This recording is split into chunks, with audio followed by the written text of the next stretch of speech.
Hey everyone, welcome to our recap of Good Boy episodes 1 and 2, where former athletes turned cops bring their sports skills to the streets in a wild mix of action and drama. In episode 1, we dive into the world of Dongju, a demoted ex-boxing champ, and Ji-Han-na, a shooting star sidelined by the police force. Alongside other athlete-turned-cops like Jong-hyun and Jae-hong, they face discrimination, a failed gang bust, and personal battles, all while uncovering corruption and a hit-and-run mystery.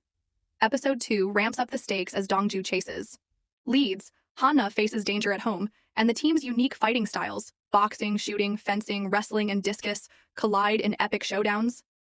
Get ready for a thrilling ride as we break down the chaos, heart, and surprises of these action-packed episodes.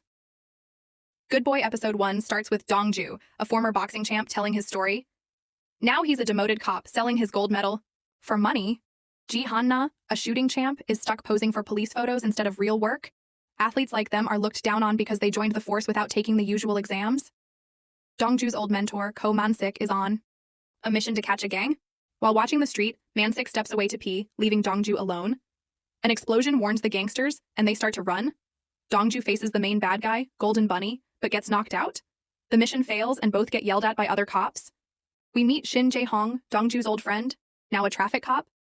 Dongju sees Han-na again and says he still likes her, hinting at their past. Another athlete, Jong-hyun, talks to Han-na, and there's a hint they were once close. He's a high-ranking audit officer, but unpopular for reporting corrupt cops. Later, Man-sik leaves Dongju alone on another stakeout. That night, a car hits Dongju's butt and traps his hand in the window before speeding off. He finds thieves stealing fuel from Man-sik's car, then taking it. Nearby, he helps a hit-and-run victim get to the hospital. Dongju tries calling his brother but gets no answer. At a ceremony for his old coach, we learn the coach spread lies that Dongju doped to win his medal because he refused to join MMA. It's also hinted the coach got Dongju's brother hooked on drugs and now he's missing. Next day, Dongju hunts for the hit-and-run driver. He sneaks into the audit room and steals a file about a smuggled car, the same one that hit him. Meanwhile, Jong-hyun, investigating the explosion, learns the hit-and-run victim reported arson just before it happened. He tells Man-sik someone in the police leaked the mission and Dongju might be in danger. Dongju follows a lead to a gangster hideout ready to fight. At the same time, Han-na, tasked with returning the victim's belongings, learns he died. She takes the items home, but gangsters trick their way in, hunting for documents. She fights back with her gun.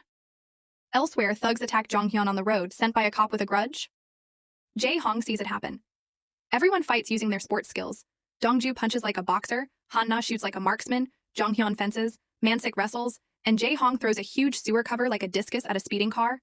The episode ends with this thrilling action.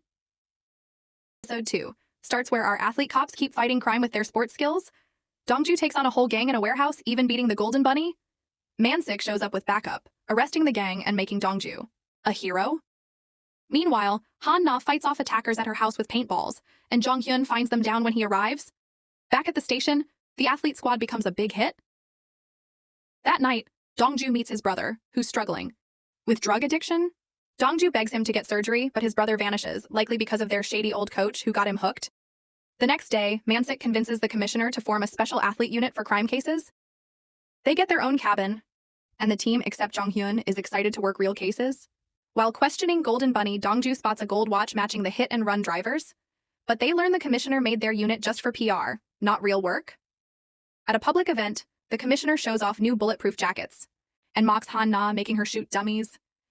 Fed up, she shoots at him, breaking his rib, and quits. Jong-hyun saves her by suggesting the commissioner call it a planned stunt, and he agrees. Next, Man-sik, Dongju, and Jae-hong follow a tip about stolen documents, meeting Jong-hyun there. Man-sik eats drugged candy, gets loopy, and accidentally alerts the gangsters. A funny chase follows, with Man-sik acting like a zombie, scaring the thugs. Jong-hyun fights a thug for the documents but has a panic attack from a past fencing trauma. Man-sik, still drugged, takes a stab to save him. The thug escapes with the documents, and Dongju rushes Man-sik to the hospital in a shopping cart because of traffic. Elsewhere, a man tortures Dongju's brother Kyung-il into confessing to the hit-and-run. We learn the old coach is tied to the case. The next day, Dongju sees Kyung-il arrested after confessing. He hides it from their mom.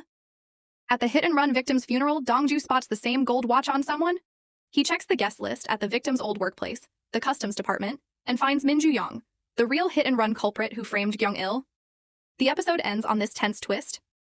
That's a wrap on our recap of Good Boy episodes 1 and 2, folks. Our athlete cops brought non-stop action, jaw-dropping twists, and some serious heart. What's next for the team as they chase leads and face new dangers? Will they overcome the odds and uncover the truth? Drop your predictions below. Catch you in the next one.